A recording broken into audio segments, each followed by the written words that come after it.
আসসালামু আলাইকুম, সবাই ভালো আছেন। আজকে আপনাদের মাঝে নিয়ে আসব কিভাবে ঝরঝরে সুন্দর তেহারি রান্না করতে হয়। তেহারি রেসিপি নিয়ে এসেছি, আজকে দেখাবো তেহারি রান্নার রেসিপিটা। এই যে পেঁয়াজ আগে চুলায় একটা কড়াই বসিয়ে নিয়েছি, কিছু পেঁয়াজ নিয়েছি, পেঁয়াজ ভেজে নিচ্ছি। পেঁয়াজের মধ্যে একটু দিয়েছি তেজপাতা আর একটু লবঙ্গ, দারুচিনি, এটা একসাথে মিশিয়ে ভেজে নিচ্ছি। ভাজা হয়ে গেছে, এখন এর মধ্যে দিয়ে দিচ্ছি কিছু পেঁয়াজ উঠিয়ে রেখেছি, তারপরে দিয়ে দিলাম গরুর গোশ দিয়ে আজকে তেহারি রান্না করব। গোশ দিয়ে দিয়েছি, এর মধ্যে একে একে আমি এখন সব মশলাগুলি দিয়ে দিব। এই যে দিয়ে দিলাম বাদাম বাটা, এখানে কাঠবাদাম আর পেস্তা বাদাম একসাথে মিশিয়ে টক দই মিশিয়ে নিয়ে এর সাথে দিয়ে দিয়েছি। আর দিলাম আদা রসুন বাটা পরিমাণ মতো। সবটা জিনিসই প্রত্যেকটা জিনিসের আইটেমে যতটুকু পরিমাণ আইটেম বুঝে, আমার পরিমাণ বুঝে সব কিছুর পরিমাণ দিতে হবে। দিয়ে দিচ্ছি এই যে আমি নিজে হাতে বানিয়েছি তেহারি মশলা, সেই মশলাটা দিয়ে দিলাম। আজকে অল্প মশলায় রান্না করব তেহারি, যার অল্প মশলা দিয়ে তেহারি রান্না। দিয়ে দিচ্ছি ধনিয়ার গুঁড়া, দিয়ে দিচ্ছি লেবু। এ পর্যায়ে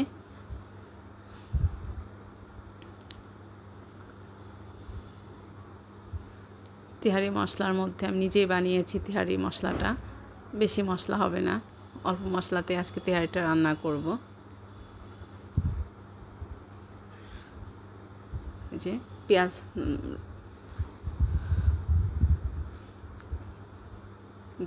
দিয়ে দিচ্ছি, যে একটু চিনি দিয়ে দিচ্ছি। আমার ব্যালেন্সটা যেহেতু আমি টক দই দিয়েছি, তারপরে লেবু দিয়েছি, লেবুর রস, এটা একটা অন্যরকমের ফ্লেভার আনে।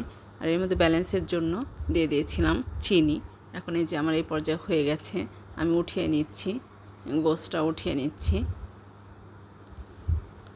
গোশটা উঠিয়ে মশলাগুলি রাখছে, মশলা দিয়ে আমি মশলার ভিতরে রান্না করব চাউল দিয়ে। এই যে এখন আমি একটা পাত্র নিয়েছি আলাদা, এই পাত্র থেকে দিয়ে দিলাম একটু সরিষার তেল দিয়ে রান্না করব আজকে তেহারি। চাউল দিয়ে দিচ্ছি, আগে থেকে চাউলটা ভেজে ভালো করে ধুয়ে নিয়েছিলাম, তারপরে এটার মধ্যে দিয়ে দিচ্ছি এই যে তেহারি গোশটা রান্নার যে মশলা ছিল, ওই মশলাটা দিয়ে দিচ্ছি। গোশটা আগে উঠিয়ে নিয়ে রেখেছি, আর এই মশলাটাই দিয়ে দিচ্ছি চাউলের মধ্যে। চাউলটা একটু ভেজে নিচ্ছি এই মশলা দিয়ে, এই যে ভেজে নিচ্ছি, ভাজা হয়ে গেছে। এখন আমি দিয়ে দিলাম এ পর্যায়ে পানি দিয়ে দিলাম পরিমাণ মতো, যতটুকু চাল তার ডাবল পানি। এই যে গরম পানি আগে থেকে ফুটিয়ে জগে ঢেলে রেখেছিলাম, সেই পানিটা দিয়ে দিচ্ছি। এখন এই যে পানিটা দিয়ে দিয়েছি, এখন দিয়ে দিলাম ঘি। এর মধ্যে দিয়ে দিলাম ঘি এক পর্যায়ে। এখন এক এক করে সব আইটেমগুলি দিয়ে দিব। ঘি দিয়ে দিয়েছি, এখন এই যে ঘি দিচ্ছি, 3 টেবিল চামচ ঘি দিয়েছি এর মধ্যে।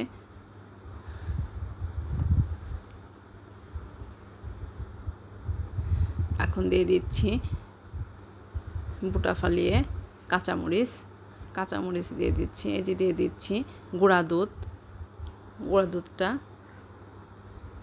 বিরিয়ানি তেহারি সবটার ক্ষেত্রেই গুঁড়া দুধটা দিতে হয়। গুঁড়া দুধ কিংবা লিকুইড দিয়ে যেটা দেয়, আমি গুঁড়া দুধ দিয়ে দিচ্ছি। এটা ফ্লেভারটা অনেক সুন্দর আসে, খেতে অনেক মজা হয়। এই যে দিয়ে দিচ্ছি, এখন নাড়াচাড়া করে বলকটা উঠিয়ে নিচ্ছি।